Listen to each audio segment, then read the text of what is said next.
आरो मोनसे बुस्थु दङ आरो मोनसे बुस्थु दङ No. समायना देलायफुंनाय जोंनि गामि So guys, welcome back to my channel. So actually दिनै 3 December 2021 शुक्रबार आं बे भिडिअखौ इभिनिं टाइमाव आं खालामगासिनो जानो हागौ बे भिडिअआ गाबोन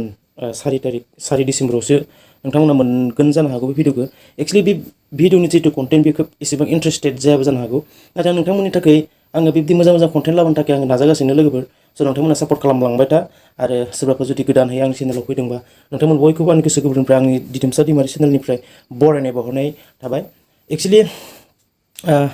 साननै सानथामसोनि उनावहाय आं मोनसे मट' ब्लग स्टार्ट खालामनो नागिरदों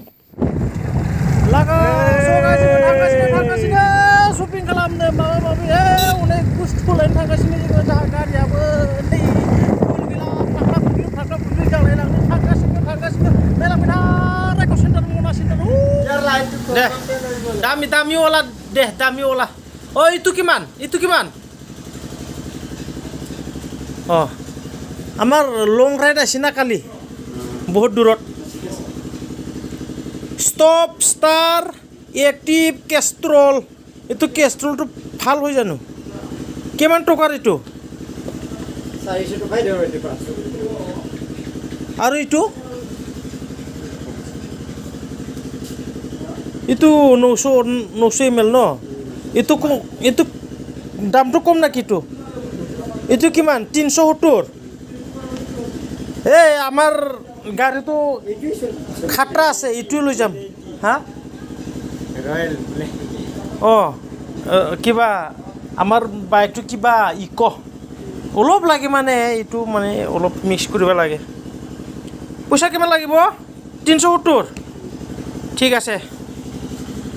स' दिनै 3 तारिख जाबाय गाबोन 4 तारिख गाबोन 4 तारिखआव आङो माबायाव दिकेजुलियावहाय आं थांनो सानदों स'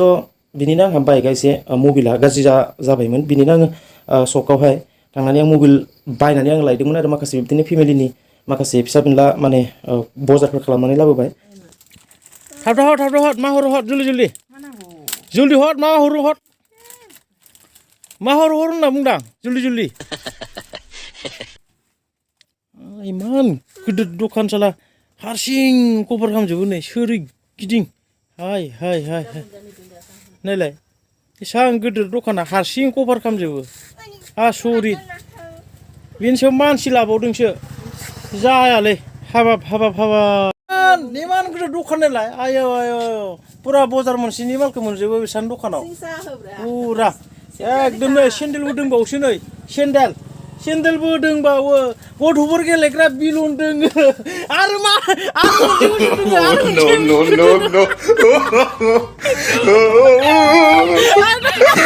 लाया फिसा लानायालाय सब सस्ता दाम मोनलायो है आरो साव पाय नाকি हाय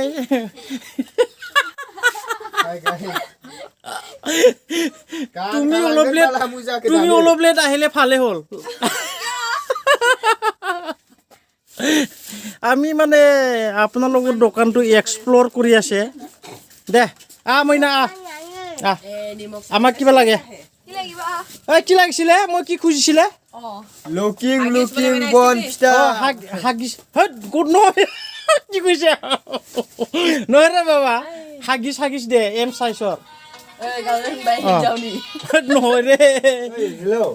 মাঠিক কিয় বইছা নো ডাইরেক্ট বন্টি দলে ভালকে 10 रुपया वाला दीजिए Bunty This one also is which one give this one give how many packet na khai hu give me 5 piece okay ये लड़के ना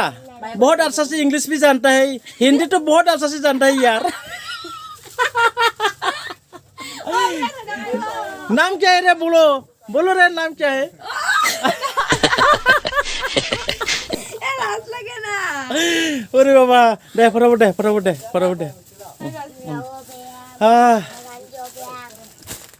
কিবা হালধি দিব না এতিয়া হালধি দে হালধি দিয়া লোকেল হালধি না লোকেল হালধি দিয়ক 100 গ্ৰামত কিমান হা 20 টকা দিয়ক আজি পইচা বেছি নাই এইকাৰণে অলপ লৈছে মই দিবই লাগে আছে বহুত বহুত বহুত বহুত মানে বহুতে আছে মইনা কি খাইছে তুমি বিস্কুট খাইছে আৰু চাও খাইছে কি নাম তোমাৰ দে কই ক कुछ बोलो रे बाबा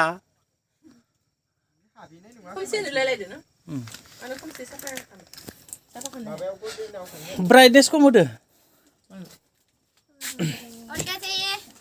और क्या चाहिए था और क्या चाहिए था और क्या चाहिए था और क्या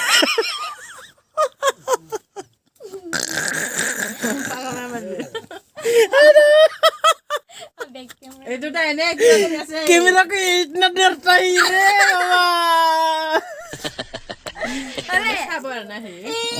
होशे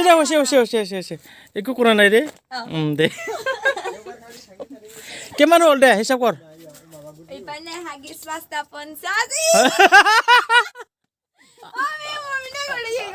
दे नकरला हुइ चला दे बेनिफ्राय आं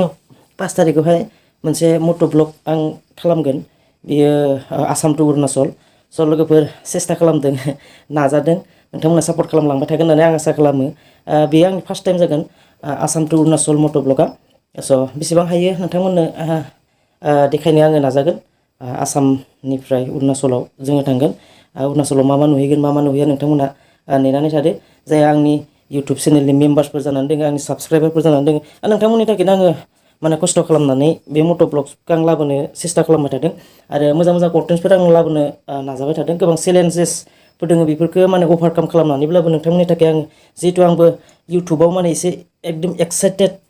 जानानै फैदों स नोंथांमोना जि सासे सानै एसे एनै सापर्ट खालामलांबाय थादों थ थेंक इउ सो माच बेबायदिनो नोंथांमोना आंखौ सापर्ट खालामलांबाय थागोन आरो नोंथांमोननि सापर्टजोंनो माने आंबो नोंथांमोननि लागै माबा मोनसे इयुनाव मोजां खामानि मावनो हानाय बायदि स नोंथांमोना सापर्ट खालामलांबाय थागोन होननानै आङो आसा खालामदों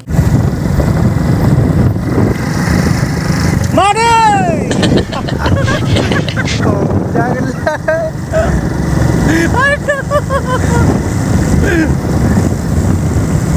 मा गरैनि हिन्जावसो सानदों आङो सुरुआसो लागाव राइडारा जोंना थिग दंखायो गाबोनो जोंहा राइडारा बेनो जागोन बिथाङानो आंथ' बारा गोजान सालायनो हाया नालाय बिथाङानो सालायलांगोन गाबोनो जोङो थांगासिनो गाबोनो बे मेहेरपेटलाखौबो लोगो मोनगोन ना मोना बिराद लोगो हमनो गोसोमोन नाथाय बिथाङा सम होगोन ना होआ जोंखौ बेसेबा गोबावनिफ्रायनो जोङो बे मेहेरपेटला मेहेरवारिखौ जोङो लोगो हमनानै जोङो सेस्था खालामगासिनो नाथाय गैया कन्टेक्ट नाम्बारबो होआ कमेन्ट हरबाबो मेहेरवारिया साला गावहा लाइभ फैबाबो जोङो कन्टेक्ट नम्बर बिहरबाबो हरा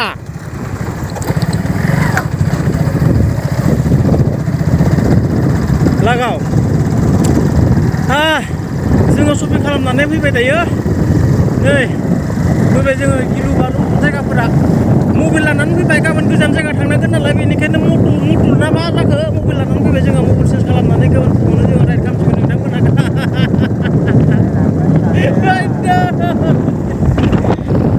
नोंथांमोना दासिमबो